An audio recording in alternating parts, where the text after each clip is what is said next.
Magandang hapon mga kapamuso. Tayo po ay nasa huling bahagi na ng ating series para po sa ating panibagong o panimulang paksa sa taon na ito ng 2024.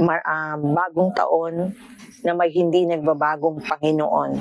Balik-aral po tayo nung unang pag-aaral po na pag-aralan natin na dapat para harapin ang bagong taon na ito, kailangan po natin baguhin ang ating mga bagahe, palitan, no? Kung dapat palitan, alisin yung mga laman na hindi karapat-dapat, mga alaalang hindi maganda. Pangalawa, sabi po natin, kamtin ang layunin. Bumuo po tayo ng mga bagong pangarap, mga bagong plano, mga bagong eksperimento for this year.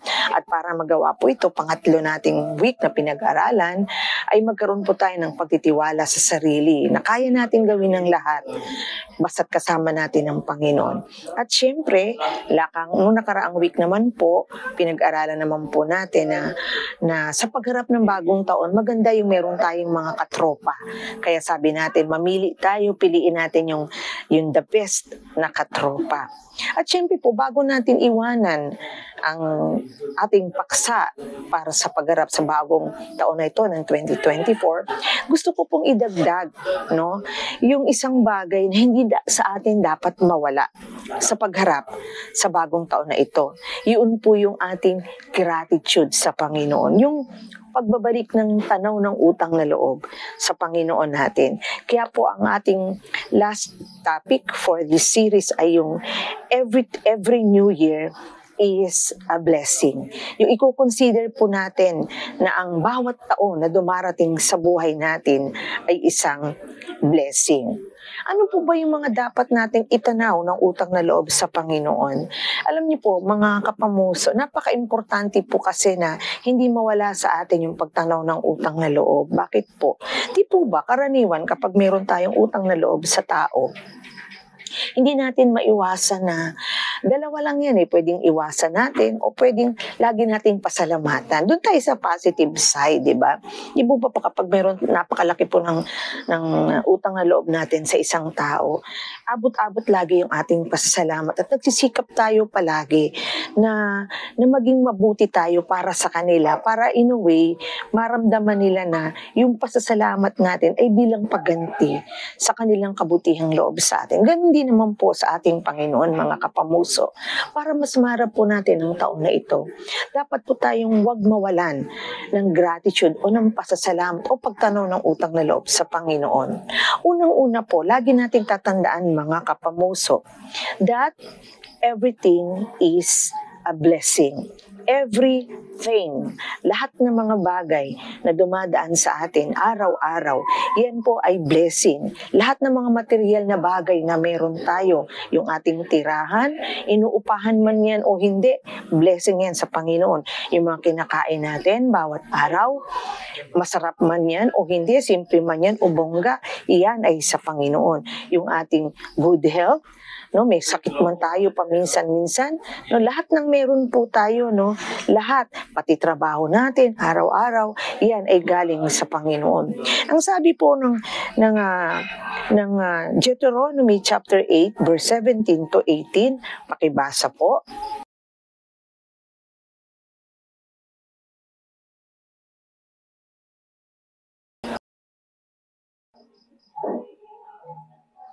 Ayan. Di po ba? Tandaan po natin na lahat ng meron po tayo, hindi naman talaga sa atin yan. Hindi tayo pwedeng magmalaki na kaya tayo nananagana kasi masipag tayo ay marunong, kaya tayo may magandang trabaho kasi mas marunong tayo sa kanila, kaya tayo may ganito kasi mas nakakasikap tayo. Totoo naman po na ang pagsisikap, ang pagtatrabaho, galing din yan sa Panginoon na ibinibigay sa atin. Pero tandaan natin, yun lang subukan ng Diyos na bigyan tayo ng sakit at hindi tayo makapagtrabaho ng isang araw. Wala na, di ba? Kaya tandaan po natin yung sinabi niya na alalahanin natin na siya ang nagbibigay ng lahat, ng lakas, para managana tayo, para magkaroon tayo ng mga bagay na ito. Kaya nga po, dapat tayong maging grateful sa Panginoon. Ang tanong po ay ito, ano ang ginagawa natin sa mga bagay na meron tayo? Yun po yung tanong, no? Ano yung ginagawa natin sa mga bagay na meron tayo? Sipin natin, sa bawat pagpapala ba na meron ako, may share ba dyan ang aking mga mahal sa buhay? May share ba, ginagawa ko ba, binabalik ko ba yung para sa Panginoon? Nakakatulong ba ako sa kapwa ko? And everything, no? Dapat kung ano meron tayong resources, lahat ng mga bagay na meron tayo, dapat alam natin kung paano po natin yan gamitin. Yan. Pangalawa po, na dapat po nating ipagtanaw ng utang na loob sa Panginoon, dapat lagi po nating tatandaan lagi, every loving is a blessing. Loving, yung mga taong nagmamahal sa atin, blessing yan sa Panginoon, yung family mo, kahit na masungit yan sa'yo minsan, kahit na parang di mo sila kasundo, sila ang ibinigay sa'yo ng pamilya, mga kapatid, mga magulang mo, mga kaibigan mo, no, na naging ka-close mo, yung mga taong tumulong sa'yo, no, lahat yan, nilapit yan sa'yo ng Panginoon para maging blessing sa'yo. Yung mga taong naging pagpapala sa'yo, no, yung mga tumulong sa buhay mo kung ba't naandyan ka sa kalagayan mo yan. Ako, nagpapasalamat ako personally, dahil napakaraming tao na dinala sa amin ng Panginoon ni Pastor John na naging talagang blessing sa amin. Ako lang, sa sarili ko, nagkaroon ako ng isang kaibigan ng elementary, high school ako, na malaki ang naging bahagi sa buhay ko, yung naging spiritual leader ko, yung nadala sa akin sa Panginoon, no? Yung family na meron ako, na naging kalakasan ko, no? Lahat yan, yung mga naging kaibigan ko na tumulong, yung mga taong tumulong kung bakit nakapagtapos yung mga anak ko sa pag-aaral. Ang dami. No, kung iisa-isahin mo sila, yung mga nagpalakas ng loob sa'yo, hindi lang yung mga tumulong sa'yo ng financial, no? Hindi yung mga nagpalakas ng loob mo nung naandyan sila sa panahon na kailangan mo sila. Mga taong naging karamay mo sa hirap at ginhawa, no? Lahat yan, mga naging blessing yan sa iyo, mga taong dinala sa buhay mo. Ngayon ang tanong, mga kapamuso, napapasalamatan mo ba sila ng regular? Maganda kasi din, yung alam mo yun, sa totoo lang, no, tama naman na tumulong ka at hindi ka dapat humingi ng kapalit. Kasi ginawa mo naman yan sa Panginoon.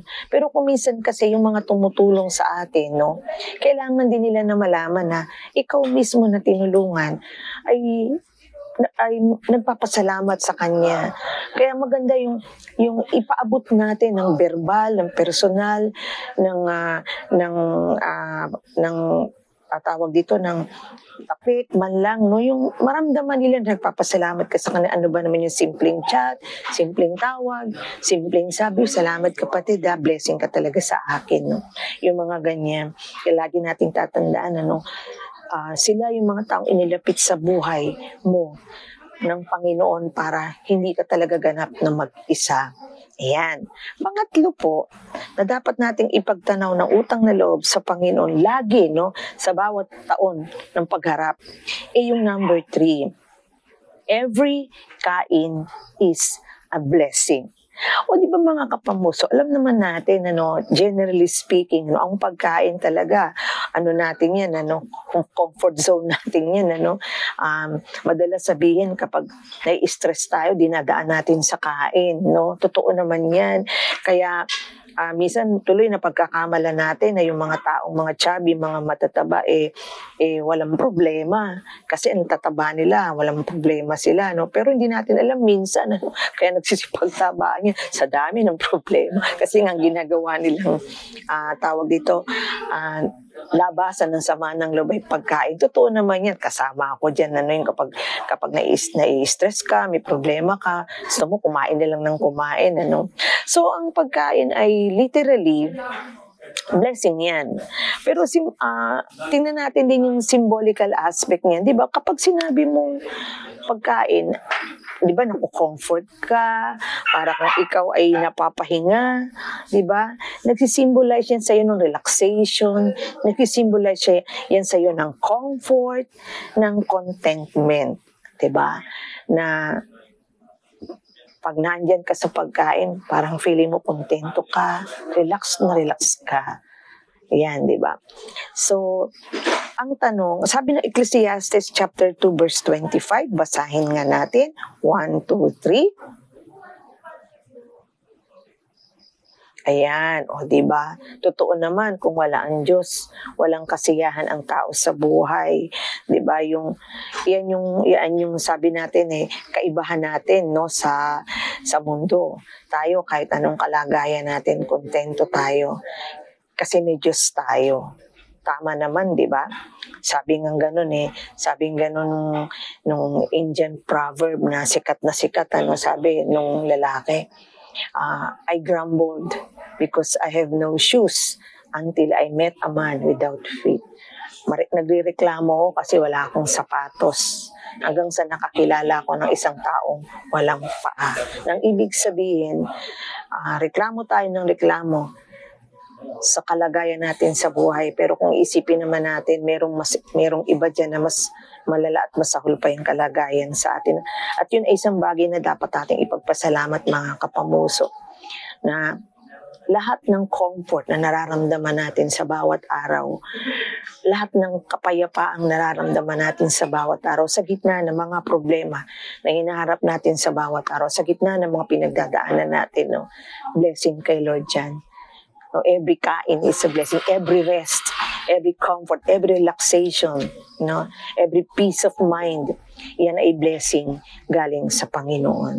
Yan po. So ang tanong ngayon, ito, kontento ka ba sa buhay mo?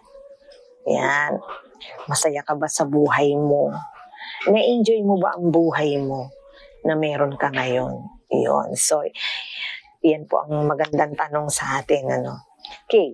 At syempre huling-huli po na dapat po nating itanaw ng utang na loob sa Panginoon yung pong number 4. Ayan po. Sabi po dito, every gising is a blessing. Every gising is a blessing. Alam niyo po ba, sa Finland po, no, sa bansang Finland, after 40 years daw po ng pag-aaral nila, nag-survey po sila sa mga executives, mga office worker, mga taong stress sa trabaho, no, yung mga nagtatrabaho sa opisina, sa company na may mga stress sa buhay, may mga sakit sa puso, may mga iba't ibang klase ng sakit. Pinag-aralan po nila na yung span of life nila, no?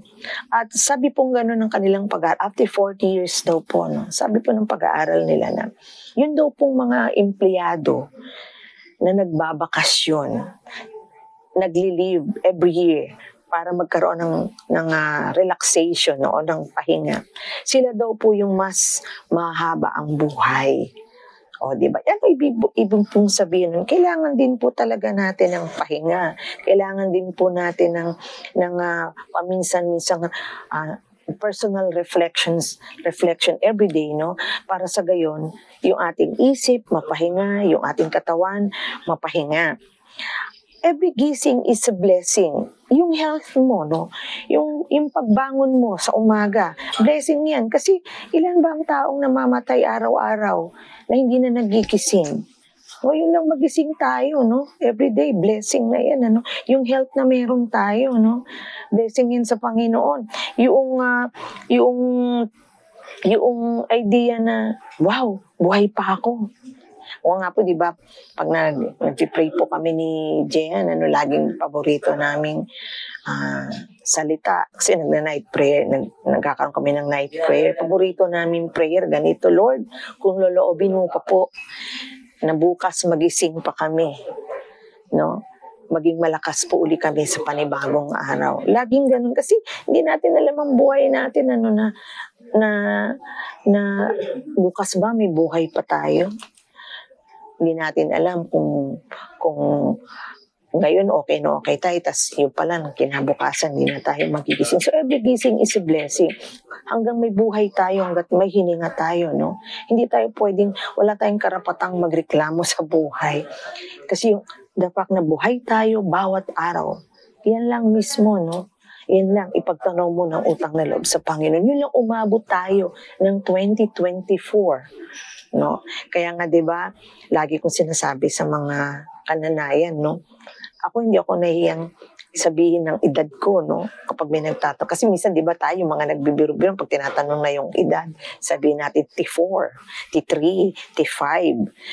Nahihiya tayong sabihin yung eksaktong edad natin. O kaya nakikipagbiro-biroan lang tayo. Pero lagi kong sinasabi, proud ako sa edad ko. Kasi ibig sabihin, mga kapamuso, mas tumatanda tayo, mas dumadami yung taon na tayo ay nagising bawat taon. Mas dumadami yung taon na naging tapat sa atin ng Panginoon. So, di ba?